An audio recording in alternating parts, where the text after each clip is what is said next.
Church announcements. As I expand my platform, I'm looking to connect with prison wives and prison bays. I say prison bays because you do not have to be a female. As I expand all of my platforms in 2023, I'm extending the offer to you. So if you would like to be a part of it, send me a message on TikTok, a DM on Instagram, or you can email me. It's in my bio. I'm also looking to connect with those who have parents that are currently incarcerated or were formerly incarcerated. So you can also send me a DM on Instagram, message me on TikTok, or send me an email. Story time. So I've been over visitation quite a few times in different states, and no matter what state that I have been to, the rules for the most part have always been the same. The policies just may be a little different. There's been states where the classification officer approves the people on the visitation list, and then I have worked in a state also where the person that's over visitation, such as myself, approved the people that's going to be on the visitation list. So when you come in for visitation, there are certain things that you cannot wear, and of course there are certain items that you cannot bring in with you.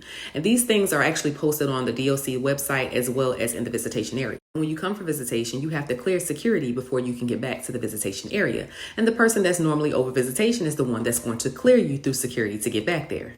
So no matter what state I've worked in, we ask the same questions as we're trying to clear you through security. Do you have any firearms, knives, narcotics, alcohol, prescription drugs, personal handcuff, keys, cell phone accessories, right? Let me slow it down. Do you have any firearms, knives, narcotics, alcohol, prescription drugs, personal handcuff, keys, cell phones, or cell phone accessories? When the visitor tells me, no, I don't have anything, I always reiterate, are you sure you don't have anything on you, any type of contraband on you that I mentioned or that's listed on this list here posted on the wall? If they don't clear, they can't get to the back of the institution. However, you do have some people that have had medical procedures where, there's metal in their body and the doctor normally gives them a card to bring with them to clear the metal detector. So it's a nice Saturday morning, real sunny outside, about 76 degrees. It's only 8 o'clock in the morning, and y'all know that's my type of weather, right? So I'm getting ready for visitation. Visitation starts at 9. Now, even though visitation starts at 9, I normally start registering them about 8:30, 8:35 because I want you to get your full visit. And I noticed some visitors had arrived early. So it's 3 visitors that's coming to visit this inmate. One is a minor, 2 are adults. One is an older lady who appears to be the grandmother of the inmate that they're coming to visit. Now, y'all know how I feel about my elders, especially the older ones, and I'm going to try to do everything that I can do within policy to accommodate you while you're on your visit to visit your grandson. So grandma says, sweetie, we drove a long way. My grandson has to use the bathroom. Can he use the bathroom? And I'm just like, sure, no problem. Let me clear him through security. Now, because I'm a female, I call a male officer in to come and clear the minor through security, which he clears.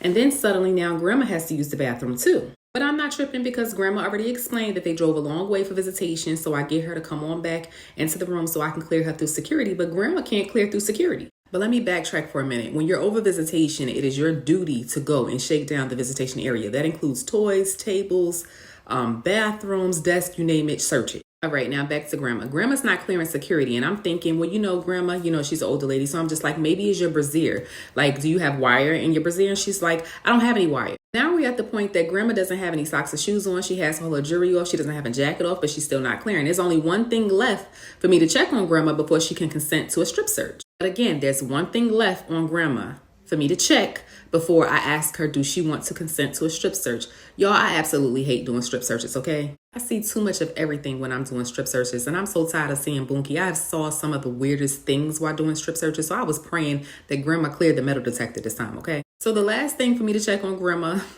is her wig. And I'm just like, Miss So-and-so, I'm going to need for you to remove your wig so that I can check your wig and check your hair. And this is when she just did a whole 180 on me. I mean, she went from the lovely, nice little grandma to fucking thug passion. Like, grandma was getting aggressive. Now she's fussing. I've never had to do this before when I come in for visitation. I don't know why they got you up here. Nobody ever makes me go through this. Ain't nobody ever asked me to take my wig off. And I'm just like, grandma, it's in the policy. I'm trying to be patient and I'm talking soft, but grandma's becoming really irate. So I'm just like, look, you don't have to take your wig off. But if you don't take your wig off, you're not going to be allowed to go back to visit your grandson. She's telling me it's too much for her to take her wig off. She has all these bobby pins attached, to hold the wig down and secure it. I'm like, oh, I totally understand or whatever. But go ahead, take your time. Now grandma wants to go back and forth between taking her wig off and not taking it off. I don't have a lot of time. I got other visitors out here. Visitation starts at 9 and I need to get them cleared as well. Now, because she's done the absolute most, I don't have time for this anymore. So I'm like, look, miss, you can either take the wig off, go sit in the waiting area, take the wig off. And so she does, and her grandson's helping her. And they're so busy thinking that I'm focused on the other visitors, trying to get them cleared to go back, that they're trying to be sneaky doing a little thing. But one thing about it, the eye in the sky don't lie.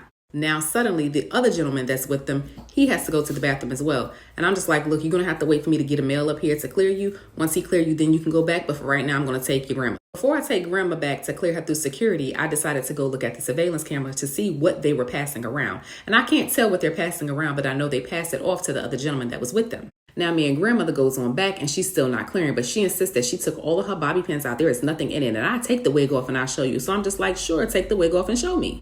Baby, grandma had some stuff still left up there in that wig that they did not get out. And you want to know what actually set grandma off? She still has some bobby pins left in the wig.